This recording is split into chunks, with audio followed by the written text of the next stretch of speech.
Hello guys, welcome to our channel trader of Dalal Street.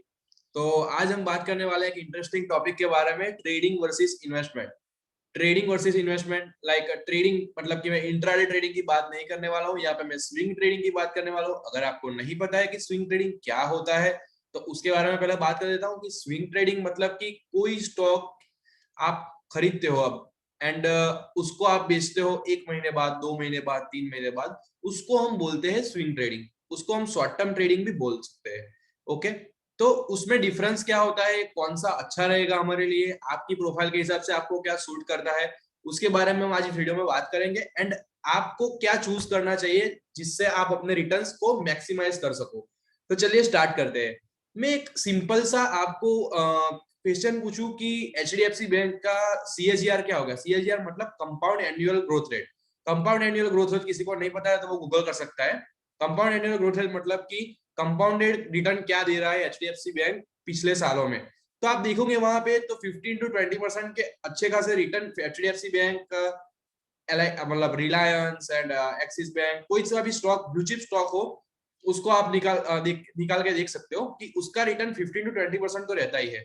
तो अगर मैं आपको डिफरेंस बताऊं कि ट्रेडिंग एंड इन्वेस्टमेंट में डिफरेंस क्या रहता है, तो यहाँ पे एक सीएजीआर कैलकुलेटर मैंने ओपन कर लिया है। अगर आप इन्वेस्टमेंट से 20% जनरेट करते हो, जो एफडी से तो बहुत बढ़िया है, बट स्टॉक मार्केट के हिसाब से हम देखते हैं यहाँ पे, तो 5 इयर्स के लिए 20% हर एक साल आप कंपाउंड करते हो रिटर्न को। एंड अगर आपने 1 लाख इन्वेस्ट किया होता तो आपको यहाँ पे देखने मिल जाता आपका कैपिटल आफ्टर 5 इयर्स 2,48,000 के करीब, यानी लगभग लगभग आपका कैपिटल हो चुका होता है 2.5x, राइट।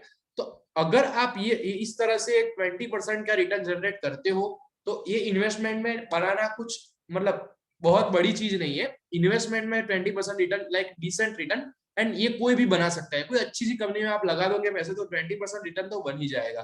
पर मैं जो आपको एक ऐसी ट्रिक बताना चाहता हूं कि उससे आप अपने रिटर्न्स को मैक्सिमाइज कर सकते हो। ठीक है, तो फर्स्ट ऑफ ऑल मैं आपको यहाँ पे एक चार्ट्स पे ले जाता हूँ। अगर आपको चार्ट्स की रीडिंग समझ नहीं आती है तो यहाँ पे ऊपर आपको एक प्लेलिस्ट मिल जाएगा, वहां से जाके आप चार्ट की रीडिंग को अपनी अच्छी सी बना सकते हो। ठीक है, तो यहाँ पे मैंने एक चार्ट खोला है, उसका नाम है एचडीएफसी बैंक का स्टॉक। ओके, एचडीएफसी बैंक के स्टॉक में यहाँ पे हमने इंडिकेटर में जाके यहाँ पे मूविंग एवरेज सिलेक्ट किया है। मूविंग एवरेज सिलेक्ट करके हमने उसका पीरियड 200 मूविंग एवरेज कर दिया है। ठीक है, तो 200 मूविंग एवरेज मतलब क्या, लास्ट 200 डेज का जो एवरेज निकल के आता है उसका लाइन यहाँ पे ड्रॉ हो जाता है। और जब भी ऐसे blue chip stock 200 moving average के नीचे जाते हैं तब आपको बाय कर लेने हैं, एंड उसके बाद 50 to 20% आपको रिटर्न मिले तब आपको यहाँ से एग्जिट कर लेना है। मैं आपको प्रीवियस ईयर्स के बारे में बताऊं यहाँ पे, तो देखो यहाँ पे ये 200 मूविंग एवरेज के नीचे गया, फिर आपने खरीद लिया तो आपको आराम से 15%, में यहाँ पे आपको कैलकुलेट करके भी दिखा सकता हूँ। यहाँ पे आप कैलकुलेट करोगे तो यहाँ पे करीब करीब 20% का रिटर्न आपको मिला है, 15%।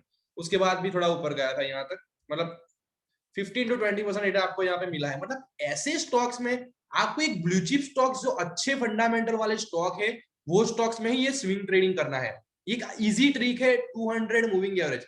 जब भी 200 मूविंग एवरेज के नीचे कोई अच्छा स्टॉक आता है, यानी कि हिंदुस्तान यूनिलीवर हो गया अपना, बीपीसीएल हो गया अपना, एचडीएफसी बैंक हो गया, आईसीआईसी बैंक हो गया, इंफोसिस हो गया, टाटा स्टील हो गया, ऐसे कोई भी स्टॉक हो जो ब्लू चिप कहलाते हैं, जो जो प्रीवियस उनकी हिस्ट्री है वो बहुत अच्छी है, उन्होंने 20% से ऊपर सीएजीआर दिया हुआ है, जो वो आपको हर एक 6 मंथ के पीरियड के बाद आपको एक बार मौका देते हैं कि वो 200 मूविंग एवरेज के नीचे आते हैं।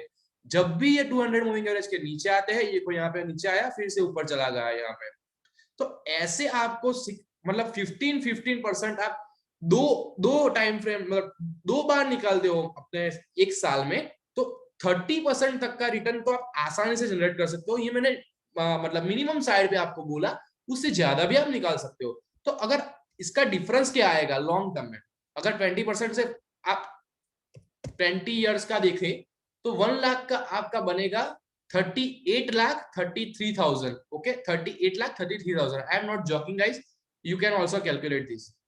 तो यहाँ पे आप 20 का 30 करते हैं हम, तो हमें देखने को मिलता है कि यहाँ पे आपको कितना बड़ा डिफरेंस देखने को मिल जाता है। 1 करोड़ 90 लाख का आपको यहाँ पे कैपिटल अपना बन जाएगा। तो लगभग लगभग जो कैपिटल था उसका 3 गुना रिटर्न बढ़ जाएगा। मतलब आपका 1 लाख बन जाएगा 19x, मतलब 19x आपका रिटर्न हो जाएगा। मतलब करीबन करीबन 19,000% रिटर्न आपका 20 इयर्स में हो जाएगा। अब आप बोलोगे कि सर ये ऐसा कैसा पॉसिबल है? ये बिल्कुल पॉसिबल है। आप यहाँ पे चार्ट पे जाके बैक टेस्ट करके देखो, और अगर आपको समझ में नहीं आता तो मुझे कमेंट में पूछो प्रश्न, और आप मुझे इंस्टाग्राम पे डीएम भी कर सकते हो कि सर मुझे ये समझ में नहीं आया, तो इसमें कैसे करते हैं, क्या ये स्टॉक ले सकते हैं, ऐसे प्रश्न, ऐसे मतलब क्वेश्चंस मत करना आप मुझे, क्योंकि ये क्वेश्चंस कोई रीजनेबल क्वेश्चंस नहीं होंगे। मैंने आपको नाम भी बता दिए हैं कि कौन से नेम्स में ऐसे आप स्विंग ट्रेडिंग कर सकते हो, आप अपनी ओर से भी आप खोज सकते हो। ठीक है, तो बेसिकली ट्रेडिंग एंड इन्वेस्टिंग में डिफरेंस वो होता है कि जो बंदा ट्रेडिंग करता है उसको थोड़ा मार्केट में एक्टिव रहना होता है, एंड जो इन्वेस्टिंग करता है उसको ज्यादा एक्टिव रहने की जरूरत नहीं। उसने एक बार कंपनी फाइंड कर ली, पैसे लगा दिए, एंड फिर लॉन्ग टर्म के बाद वो अपने शेयर मतलब बेचेगा या फिर से इन्वेस्टमेंट में बना रहेगा, वो उनका डिसीजन है, बट अच्छा खासा रिटर्न कमाएगा। ठीक है, तो ट्रेडिंग के क्या बेनिफिट्स है वो मैंने आपको बता दिए। ट्रेडिंग मतलब मैं वो इंट्राडे वाली ट्रेडिंग के बारे में बात नहीं कर रहा हूँ कि आप फ्यूचर के लॉट खरीद लो, ऑप्शन के लॉट्स खरीद लो। ऑप्शन ऑप्शन ट्रेडिंग की मैं यहाँ पे बात ही नहीं कर रहा। वो एक अलग प्रोफेशनल है, एंड आपको एज ए प्रोफेशन वो करना चाहिए। अगर आप वो करना चाहते हो तो आपको as a full time trader करना चाहिए, एंड वो उसके लिए आपको बहुत सारी नॉलेज चाहिए, एंड बहुत सारे डेटा पॉइंट्स आपको समझने होंगे उसके लिए। एंड अगर आपको ऐसी वीडियोस हमारे चैनल पे पसंद आ रही है तो आप इस वीडियो को लाइक कर दीजिए, एंड अगर आपने अभी तक हमारे चैनल को सब्सक्राइब नहीं किया है तो गाइस प्लीज सब्सक्राइब कर दीजिए। एंड मैं आपको एक अच्छा सा एग्जांपल देता हूँ कि ट्रेडिंग एंड इन्वेस्टमेंट का डिफरेंस क्या होता है। ट्रेडिंग मतलब कि आपको बाइंग सिग्नल मिला, कहां से भी, आपने कोई भी स्ट्रेटेजी पे काम कर रहे हो तो आप बाय कर लो, उसके बाद आपने जो टारगेट बनाया था वो रिटर्न मिल गए तो उससे निकल लो। वो कंपनी कुछ भी करे, हमें क्या, हमें सिर्फ 15 to 20% निकालना है, वो भी स्विंग ट्रेडिंग से इस स्ट्रेटेजी के दौरान। एंड इन्वेस्टिंग क्या, इन्वेस्टिंग मतलब कि आप उसके बिजनेस में पैसा डाल रहे हो। अगर ये एचडीएफसी बैंक अभी चल रहा है 1400 के करीब, अगर आप इसमें इन्वेस्टमेंट करना चाहते हो, तो अगर आप आज इसमें इन्वेस्टमेंट करते हो एंड ये स्टॉक 2 महीने बाद 1000 पे आ जाता है, तो आपको रिग्रेट नहीं करना है। अगर आपने लॉन्ग टर्म के लिए इन्वेस्ट किया है तो डेफिनेटली ये स्टॉक आपको आने वाले समय में अच्छा रिटर्न देगा, पर आपको रोज रोज इसे देखने की जरूरत नहीं है। पर अगर आप ट्रेडिंग करते हो तो आपको एक दो दिन के इंटरवल में आपको स्टॉक को जरूर देखना होगा। तो मैं आपको प्रीफर करूंगा कि अगर आपके पास थोड़ा टाइम है, अगर नहीं भी है तो थोड़ा टाइम इसके लिए निकालिए, सैटरडे संडे को निकालिए, तो भी आप अच्छे खासे इन्वेस्टमेंट कर सकते हो। सैटरडे संडे को मतलब सब लोगों के पास थोड़ा तो टाइम होता ही है, तो वो लोग आके देख सकते हैं कि कौन से स्टॉक 200 डेज मूविंग एवरेज के नीचे ट्रेड कर रहे हैं, कोई कर रहे हैं, कौन से स्टॉक में अभी अपॉर्चुनिटी दिख रही है। तो ऐसे स्टॉक में इन्वेस्ट करके हर एक स्टॉक आपको ईयर में 2 to 3 टाइम्स आपको मतलब अपॉर्चुनिटी देता ही है। एंड एक स्टॉक से रिटर्न निकालने के बाद दूसरे स्टॉक में डाल दो, तो मैंने जो 30% कंजर्वेटिव रिटर्न दिया वो तो मैंने बहुत कम दिया है। बहुत सारे लोग इसमें से 40 to 45% रिटर्न भी over a period of time कमाते हैं।